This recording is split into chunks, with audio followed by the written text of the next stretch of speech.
Ay, magandang gabi. Good morning pala. Ang oras na ba? Alas 11:20. Ayan, naglalaba kami ngayon. Ano nga, kapag naglalaba tayo, hiwalay tayo hanggang sila at magsama-sama. At ayan naman ang dryer. Dryer namin to. Para matuyo agad ang damit. Oh my God!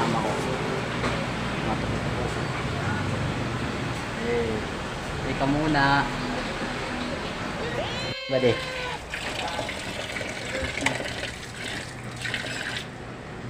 So, dalaga na paganda.